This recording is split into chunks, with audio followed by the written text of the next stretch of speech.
Morning student, मैं Shweta Dubey, assistant professor, graduate college. आज हम मुस्लिम एजुकेशन के अंतर्गत मुस्लिम एजुकेशन के उद्देश्य एवं मुस्लिम शिक्षण संस्थानों का अध्ययन करेंगे।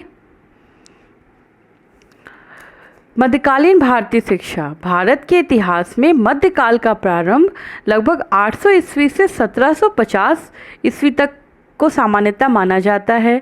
यह वह काल है जब इस्लाम के उदय के बाद मुस्लिम शासकों ने भारत में अपने पैर जमाए। फलतः शासन और शासकों की दृष्टि से इसे मुस्लिम काल तथा इस काल की शिक्षा व्यवस्था को मुस्लिमकालीन शिक्षा कहा जाता है। 800 ईस्वी से 1200 ईस्वी तक भारत में राजनीतिक उथल पुथल का काल बना रहा। गजनी के आक्रमणों के पश्चात 1206 ईस्वी में जयचंद और पृथ्वीराज की पराजय और कुतुबुद्दीन ऐबक के शासन से भारत ने मुस्लिम शासन की मजबूत नींव पड़ी और 550 वर्षों तक यह चलती रही। इसी नई शासन व्यवस्था की स्थिरता के साथ पूर्व में जो वैदिक शिक्षा और बौद्धिस्ट एजुकेशन था उसको क्षति पहुंची और यह स्वाभाविक था। संस्कृति और शैक्षिक परिस्थितियां जिस तरह की शासन होती है और जिस तरह की नीतियां होती हैं वो उसके पर प्रभाव डालती हैं और शासक वर्ग अपने धर्म का प्रचार प्रसार चाहते थे। इसी क्रम में हमारा जो पुरानी जो धार्मिक व्यवस्था थी उसे क्षति पहुंची।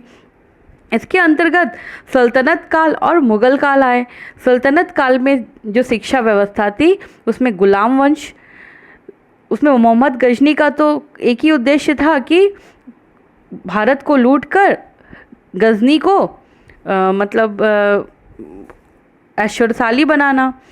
फिर मोहम्मद गौरी जब भारत में आए तब उन्होंने मुस्लिम शासन की स्थापना की और मुस्लिम शिक्षा के लिए कुछ उन्होंने कार्य किए।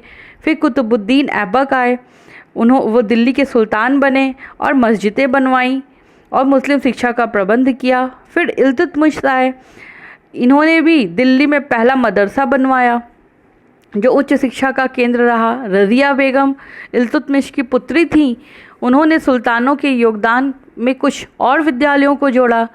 नसरुद्दीन मोहम्मद आए, जालंधर में उन्होंने कॉलेज बनवाया। गयासुद्दीन बलबन, फिर इसके बाद खिलजी वंश आया। जलालुद्दीन खिलजी, अलाउद्दीन खिलजी ने शाही पुस्तकालयों की स्थापना की और अमीर खुसरो इसी काल के थे। तुगलक वंश आया, फिरोज शाह तुगलक ने भी मदरसा मकबरा बनवाया। फिर सैयद वंश आया जिसने बदायूं और बीदर की शिक्षा का केंद्र बनाया, जिसे इन्होंने लोदी वंश, सुल्तान सिकंदर लोदी ने कई कॉलेजों की स्थापना की। इसके अलावा इसके बाद मुग़ल शासक आए जिसमें बाबर थे। शोहरत आम भी खोला उन्होंने, मदरसे खोले। फिर आए हुमायूं भी शिक्षा पुस्तक प्रेमी थे।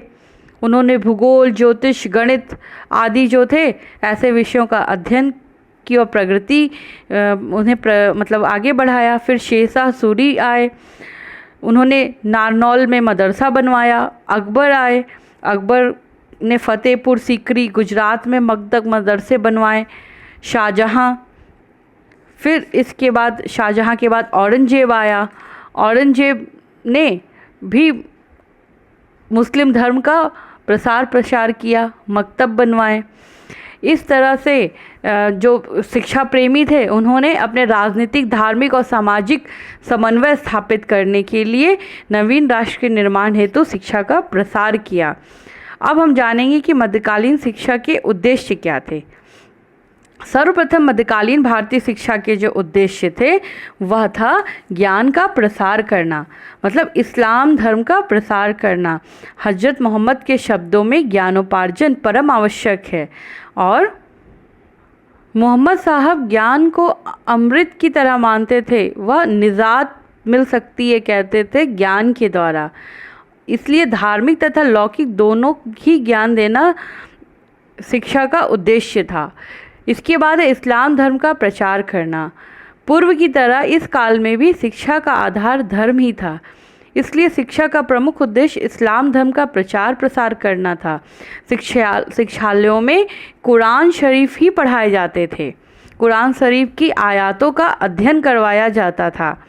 फिर है विशिष्ट नैतिकता का समावेश। नैतिकता का समावेश के अंतर्गत इनके मुसलमानों की जो नैतिकता थी वो हिंदुओं की नैतिकता से पूर्णतः भिन्न थी। वे अपने साथ जिन नैतिक भावनाओं को लाए थे उन्हीं को शिक्षा के रूप में भारतीय मुसलमानों को जागृत करना चाहते थे। नेक्स्ट है सांसारिक वैभव को प्राप्त करना। मुस्लिम शिक्षा का उद्देश्य सांसारिक ऐश्वर्य की प्राप्ति था। वो दूसरे जन्म पर विश्वास नहीं करते थे कि पूर्व जन्म भी कुछ होता है। इस्लाम के आधार पर मानव की दो मूल प्रवृत्तियां हैं, अर्थ और इसे भोग करना। इन दोनों ही अलौकिक वैभव की प्राप्ति मुस्लिम शिक्षा का एक प्रधान लक्ष्य थी। जो व्यक्ति शिक्षित होते थे उन्हें मुस्लिम शासक, सिपहसालार, काजी और वजीर इत्यादि के पद पर नियुक्त कर दिया जाता था और इस लोभ से वशीभूत होकर मुसलमानों के अतिरिक्त हिंदुओं ने भी मुस्लिम शिक्षा ग्रहण करना प्रारंभ कर दिया था। नेक्स्ट है धार्मिक कानूनों का प्रसार करना। मुस्लिम कालीन शिक्षा में मुस्लिम सिद्धांतों, सामाजिक प्रथाओं और कानूनों का प्रसार करना मुख्य उद्देश्य था। इसलिए इस्लामिक नैतिकताओं एवं विशिष्ट मानदंडों की समझ अन्य लोगों में भी बनती एवं उसकी स्वीकार की भूमि तैयार की गई थी, मतलब उसे स्वीकार किया जाए, इस तरह का माहौल तैयार किया गया था। नेक्स्ट है मुस्लिम श्रेष्ठता की स्थापना। कहने का मतलब है कि जो मुस्लिम श्रेष्ठता की स्थापना का अर्थ है कि जो मुस्लिम शासक थे वो शिक्षा के माध्यम से जनता के विचारों में परिवर्तन लाना चाहते थे और अपनी संस्कृति का उपासक बनाना चाहते थे और मुस्लिम शासन जो है उसको सुदृढ़ करना चाहते थे और मुसलमानों में ज़्यादातर वह शिक्षा का प्रसार करना चाहते थे, मुस्लिम शिक्षा का, और इस्लामी राज्यों का वृद्धिकरण करना चाहते थे। इसके माध्यम से जो इस्लाम धर्म है और इस्लाम राज्य है वो आगे बढ़े और पनपे या वह चाहते थे। शिक्षा व्यवस्था के अंतर्गत मकतब और मदरसे थे।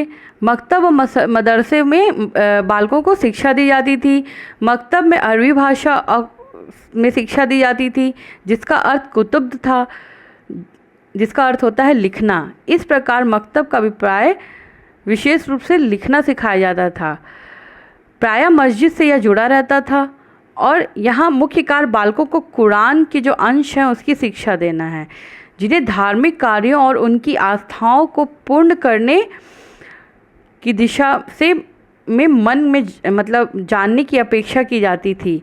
मकतब में बिस्मिल्लाह की रस्म की जाती थी। जब बालक 4 वर्ष 4 माह और 4 दिन का होता था तब उस समय बालक को जन एकत्रित होते थे, लोग एकत्रित होते थे और बालक को नवीन वस्त्र यहाँ इसमें भी पहनाए जाते थे और कुरान की जो लिपि थी और उसका अध्ययन करवाया जाता था।